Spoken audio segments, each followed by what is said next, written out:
আজকে আমরা বাংলাদেশের দিকে তাকালে দেখতে পাই গোটা বাংলাদেশে আজকে অস্থিতিশীল একটা পরিবেশ তৈরি করেছে। বাংলাদেশে এখন ধর্ষণের সেঞ্চুরি করেছে। কথা বলেন ঠিক না ঠিক? আজকে বাংলাদেশের স্বাধীনতার 54 বছরে পদার্পণ করার পরেও বাংলাদেশে ধর্ষণ কমলো না, রাহাজানি কমলো না, খুন কমলো না, বাংলাদেশের নারী নির্যাতন কমলো না।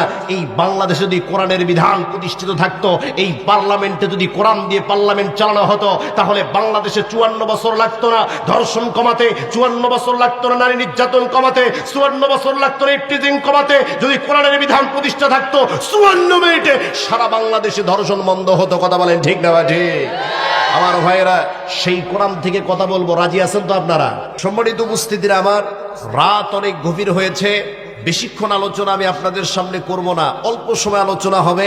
আমি আপনাদের সামনে পবিত্র কোরআনুল কারীমের ভিতর থেকে একটি আয়াতে কারিমা, রাসূলুল্লাহ সাল্লাল্লাহু আলাইহি সাল্লামের অসংখ্য অগণিত হাদিসের মধ্য থেকে একটি হাদিস তেলাওয়াত করেছি। আলোচ্য আয়াত থেকে 10 থেকে 15 মিনিট আলোচনা করব। এবং যেহেতু মা বোনেরা আছে, মা বোনদের জন্য আলোচনা করা দরকার, যদিও তারা নাই এখন সরকার। কথা বলেন ঠিক না ঠিক? এতদিন দেশ দালাপুরে করে দিয়েছে সরকার, আজকে ওয়াজের মাধ্যমে মা বোনদেরকে হালকা ওয়াশ করা দরকার। কথা বলেন ঠিক না ঠিক? এই জন্য মা বোনের আমার, আপনারা টেনশন নেবেন না। আমি জুবাইর বিন কেসাইদ কিছুক্ষণের মধ্যে আপনাদের ওয়াজ করে দেব শুরু। কেন আপনারা এতদিন ছিলেন আমাদের ঘরে আর বাইরে নাটের গুরু। কথা বলেন ঠিক না ঠিক?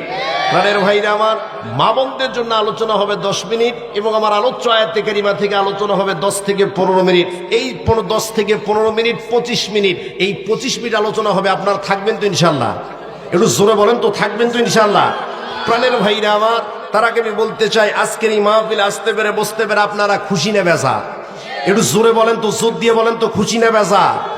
যদি খুশি হয়ে থাকেন তাহলে মুখে হাসি নিয়ে একটা তাকবীর দেন। লিল্লাহে তাকবীর, লিল্লাহে তাকবীর। তাকবীর যখন দিবেন, 2টা হাত টান টান করে উঁচু করে আল্লাহকে দেখাবেন এবং এত জোরে তাকবীর দিবেন, আপনাদের তাকবীরের আওয়াজে এলাকার ভিতরে রামপন্থী, বামপন্থী, নাস্তিক, মুরতাদ, বেঈমান যদি থাকে, তাদের কলিজার ভিতরে যেন ভূমিকম্পের সৃষ্টি হয়। এবং আপনাদের তাকবীরের আওয়াজে যে মানুষগুলো এলাকায় এখনো ঘোরাফেরা করতেছে, ওরা যেন মাহফিল প্যান্ডেলের মধ্যে এসে বসে পড়ে, এমন তাকবীর দেওয়ার দরকার আছে না নাই? একটু জোরে বলেন তো, আছে না নাই? রব্বুল আলামিন পবিত্র কোরআনুল কারীমের ভিতরে বলেন, ওয়া রাব্বাকা ফাকাব্বির। নবী আমার, আপনি পৃথিবীর মানুষদেরকে জানা দেন, এই পৃথিবীর বুকে উচ্চ কণ্ঠে যদি কোনো স্লোগান দিতে হয়, এই পৃথিবীর ভিতরে কারো নাম নিয়ে যদি উচ্চ আওয়াজ করতে হয়, তবে সেই স্লোগান কোন নেতার নামে হবে না, সেই স্লোগান কোন নেত্রীর নামে হবে না, সেইটা হবে শুধুমাত্র একমাত্র আল্লাহর নামে। কথা বলেন ঠিক না ঠিক? নির্বাচন আসলে তো আমরা অনেক স্লোগান দেই, আমার নেতার চরিত্র ফুলের মতো পবিত্র, নামাজ পড়ে নাই 1 ওয়াক্ত, গাঞ্জা টানে 5 ওয়াক্ত, আলেম ওলামাদের ব্যাপারে খুব শক্ত। কথা বলেন ঠিক না ঠিক? এইরকম গাঞ্জা করে নেতার নামে স্লোগান হবে না।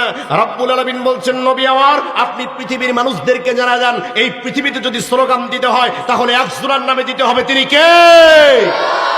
শুধুমাত্র তাই নয়, এ পর্যন্ত আমেরিকার নাসা বৈজ্ঞানিকেরা বিজ্ঞানের যতগুলো শাখা এবং প্রশাখা আছে, তার মধ্যে অন্যতম শাখার নাম হলো মহাকাশ বিজ্ঞান। এ পর্যন্ত আমেরিকার নাসা বৈজ্ঞানিকেরা সুদীর্ঘ কাল ধরে কোরআনুল কারীম রিসার্চ করার পর তারা চন্দ্র পর্যন্ত পৌঁছতে পেরেছে। ওয়াল্লাহি, আল্লাহর কসম, চন্দ্রের 1 ইঞ্চি জায়গা যেতে পারে নাই। অথচ বিশ্বনবী সহিহ তিরমিজির ভিতরে বলেন, যদি কোনো মুমিন মুসলমান মুত্তাকি ব্যক্তি এই ধূলির আসরে বসে আল্লাহকে একবার আল্লাহ বলে ডাক দিতে পারে, সে আবার শুধুমাত্র চন্দ্র সূর্য নয়, নূরের পর্দা ব্ল্যাক হোল ভেদ করে আল্লাহর আরশে আজিমে পৌঁছে যায়। চিৎকার করে বলেন আল্লাহু আকবার। আমার ভাইয়েরা, তাকবীর দিতে কোনো ভয় আছে? জোরে বলেন তো, ভয় আছে? ভয় ছিল গত 5ই আগস্টের আগে, ভয় ছিল। কথা বলেন ঠিক না ঠিক? এখন তো মাহফিল করতে গেলে মনে হয় যে কোন বক্তাকে রাখবো, কাকে নিয়ে আসলে ভালো হয়। আর গত 5ই আগস্টের আগে এরকম ওয়াজ মাহফিল, তাফসির মাহফিল করতে গেলে চিন্তা ভাবনা করা লাগতো থানায় গিয়ে অনুমতি দিবে কিনা। কথা কন নাকি আপনারা? শুধুমাত্র তাই নয়, পোস্টারের ভিতরে প্রধান অতিথি, বিশেষ অতিথি, সভাপতির নামে ওই ক্ষমতাসীন দলের নাম যদি না লেখা থাকতো, তাহলে সে মাহফিল ক্যান্সেল। কথা কন নাকি আপনারা? আমার ভাইয়েরা, সেই পরিবেশ আর সেই পরিস্থিতি বাংলাদেশে নাই। এই জন্য বলি আলহামদুলিল্লাহ। জোরে বলুন আলহামদুলিল্লাহ। আমার ভাইয়েরা, কোরআন থেকে আলোচনা হবে, মহাগ্রন্থের মহাবিশ্বয় পবিত্র কোরআনুল কারীম থেকে সংক্ষিপ্ত তাফসীর হবে ইনশাআল্লাহ।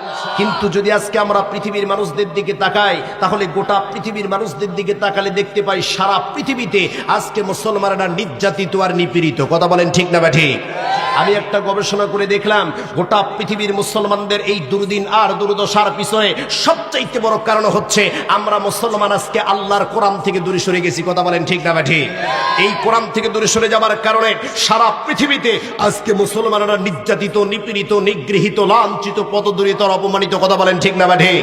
এই কোরআন থেকে দূরে সরে যাওয়ার কারণে পৃথিবীর মুসলিম অধ্যুষিত জনপদ ইরাক, ইরান, প্যালেস্টাইন, ফিলিস্তিন, Tajikistan, Kazakhstan, Syria, Libya, Algeria, Bulgaria, Nigeria সহ পৃথিবীর মুসলিম অধ্যুষিত জনপদগুলোকে বেছে বেছে টার্গেট করে করে ইহুদিবাদ ইসরায়েলের প্রত্যক্ষ মদতে, সন্ত্রাসবাদী আমেরিকার আঙ্গুলের ইশারায় আর সাম্রাজ্যবাদী ভারতের হস্তক্ষেপে সারা দুনিয়াতে মুসলমানদের রক্ত নিয়ে হোলি খেলা হচ্ছে। কথা বলেন ঠিক না ঠিক? সেই ষড়যন্ত্রের ধারাবাহিকতার অংশ হিসাবে 56,000 বর্গ মাইলের আমার প্রাণ প্রিয় মাতৃভূমি বাংলাদেশ, 30 লক্ষ শহীদের রক্তের বিনিময়ে অর্জিত লাল সবুজের এই বাংলাদেশ, 90% মুসলিম অধ্যুষিত জনপদ বাংলাদেশেও একটা মহল সুপরিকল্পিতভাবে ইসলাম, মুসলমান, ইসলামী আন্দোলন, ইসলামী নেতৃত্ব, আলেম এবং উলামার বিরুদ্ধে এক সুগভীর ষড়যন্ত্রে মেতে রয়েছে। মুসলমান আওয়াজ দিয়ে কথা বলেন ঠিক না ঠিক? এই জন্য আমাদেরকে ফিরে আসতে হবে কোরআনের কাছে। হৃদয়ে ধারণ করতে হবে শুধুই কোরআন। এই কোরআন শুধুমাত্র সুবু খাইলে দায়িত্ব শেষ হয়ে যায় না। এই কোরআন দিয়ে শুধুমাত্র মিলাদ মাহফিল করলেই কোরআন হক আদায় হয় না। এই কোরআন দিয়ে শুধুমাত্র আপনার মাতার মৃত্যুর পরে, আপনার পিতার মৃত্যুর পরে 3 দিন, 7 দিন, 40 দিন পরে মাদ্রাসার ছাত্রদেরকে ডেকে এনে কোরআন খতম করলেই কোরআন হক আদায় হয় না। এই কোরআন দিয়ে শুধুমাত্র রমাদান কারিমে 30 পারা কোরআন খতম করলেই কোরআন হক আদায় হয় না। কারণ এই কোরআনের বিধান প্রতিষ্ঠা করার জন্য সাহাবায়ে কেরাম জীবন দিয়েছেন। কথা বলেন ঠিক না ঠিক? এই কোরআনের বিধান প্রতিষ্ঠা করার জন্যই আমাদের নবী বিশ্বনেতা জনাবে মুহাম্মদ রাসূলুল্লাহ সাল্লাল্লাহু আলাইহি ওয়াসাল্লাম শিয়াবে আবি তালিবের 3 বছর কারারুদ্ধ ছিলেন। এই কোরআনের বিধান প্রতিষ্ঠা করার জন্য আল্লাহর নবী তায়েফে রক্ত ঝরিয়েছেন। এই কোরআনের বিধান প্রতিষ্ঠা করার জন্যই সাইয়্যিদ কুতুব শহীদ হয়েছেন। এই কোরআনের বিধান প্রতিষ্ঠা করার জন্য শহীদ হাসানুল বান্না নিজের জীবনকে উৎসর্গ করেছেন। এই কোরআনের বিধান প্রতিষ্ঠা করার জন্যই আমাদের ইমামে আজম আবু হানিফা জেলখানার ভিতরে ধুকে ধুকে নিজের জীবনকে উৎসর্গ করেছেন। কথা বলেন ঠিক না ঠিক? এই কোরআনের বিধান প্রতিষ্ঠা করার জন্যই কোরআনের পাখি যিনি 50টি বছর সারা বাংলাদেশ সহ গোটা দুনিয়াতে কোরআনের দাওয়াত দিয়েছিলেন, সেই কোরআনের পাখি আল্লামা দেলোয়ার হোসেন সাঈদীকে জালেম সরকার শুধুমাত্র ইসলামী আন্দোলনের নেতৃত্ব দেওয়ার এই জালেম সরকার বছরের পর বছর তাকে জেলখানার ভিতরে আটকে রেখে শহীদ করে দিয়েছে। মুসলমান কথা বলতেই হবে ঠিক না ঠিক?